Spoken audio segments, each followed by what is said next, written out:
Have you ever been in a negotiation where it felt like neither side could agree on anything and you didn't know how to move forward? Negotiation doesn't have to be a battle. It can be a process of finding solutions that work for everyone. The principles we'll discuss today are from the Harvard Negotiation Project and the book Getting to Yes by Roger Fisher and William Ury. These timeless principles are used worldwide in business, project management, and even everyday life.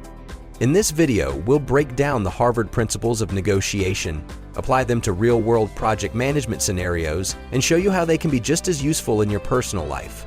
Stick around to the end and you'll see how mastering these principles can make you a better negotiator, both at work and at home. Principle 1. Separate the people from the problem. Negotiations often fail because emotions and personal conflicts cloud judgment and derail discussions. This principle encourages us to focus on the problem itself rather than attributing blame or targeting individuals. It's about maintaining a clear distinction between relationships and the issue at hand. Relationships matter in negotiations, and damaging them can make future collaboration difficult. Focusing on the problem allows both sides to collaborate objectively, reducing defensiveness and hostility. By depersonalizing the issue, you're creating an environment where people can openly discuss solutions without feeling attacked or alienated.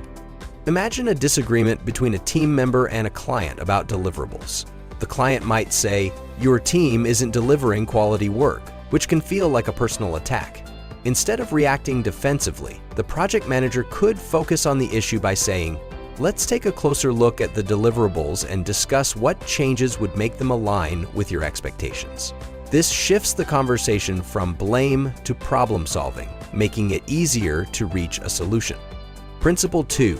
Focus on interests, not positions.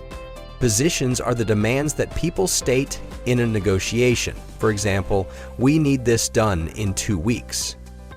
But underlying those positions are interests, the reasons or motivations driving those demands. Addressing interests rather than positions opens the door to more creative and mutually beneficial solutions. By understanding interests, you can find ways to satisfy those deeper needs, even if the initial demand isn't entirely feasible. This principle also reduces the likelihood of stalemates, as it shifts the focus from rigid demands to shared goals. Let's say your client demands a project be completed 2 weeks earlier than planned.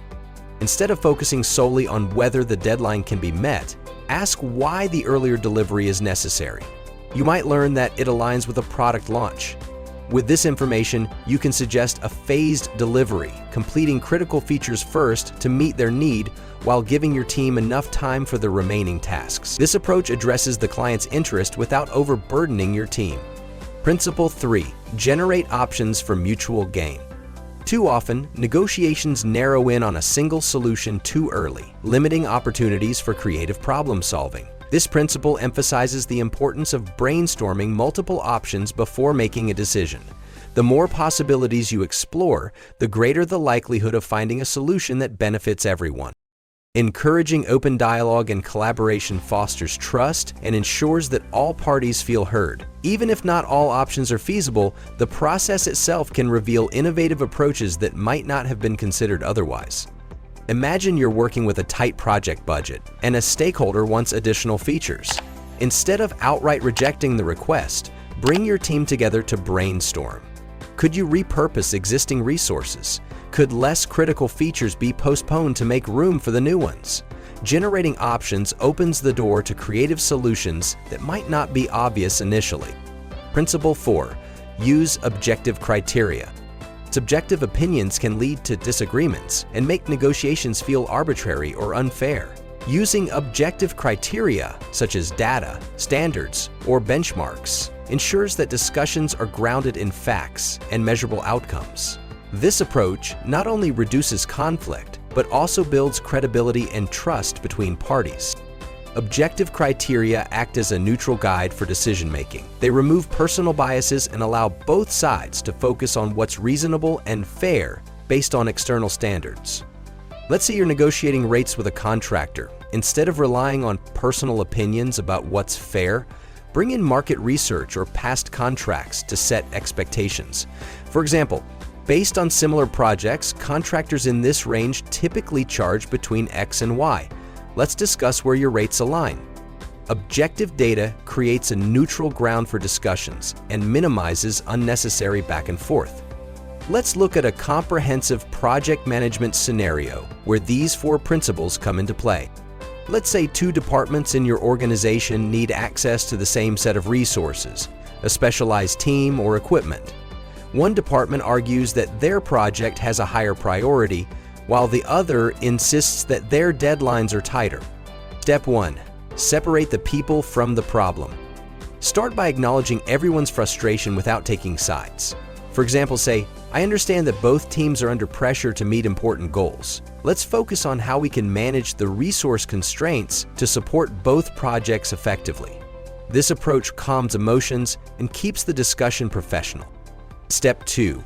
Focus on interests, not positions. Instead of getting stuck in who deserves the resources, uncover the underlying interests.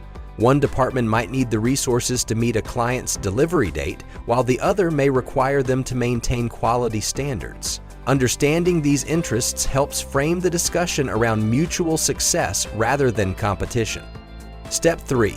Generate options for mutual gain.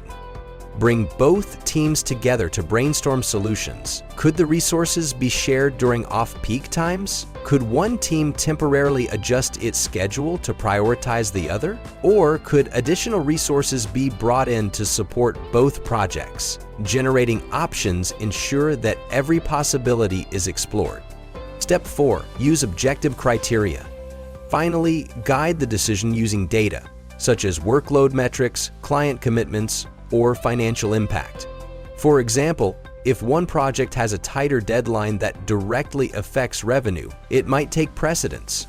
By relying on measurable factors, you make the decision process fair and transparent. These principles aren't just for project managers, they're invaluable in daily life. Imagine negotiating chores or screen time with family members, discussing rent terms with a landlord, or buying a car. By focusing on shared interests and using objective criteria, you can turn potentially stressful situations into collaborative discussions. The Harvard Principles of Negotiation provide a powerful framework for navigating conflicts and finding solutions that work for everyone.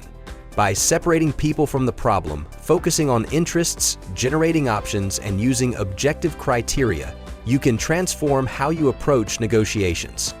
And it's not just about advancing your career. These principles make you a better communicator and problem solver in everyday life, whether you're working with colleagues, family members, or even strangers.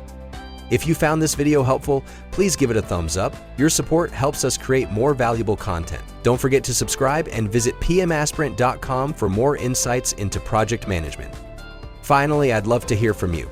Which of these principles resonates with you the most, and how do you plan to apply it?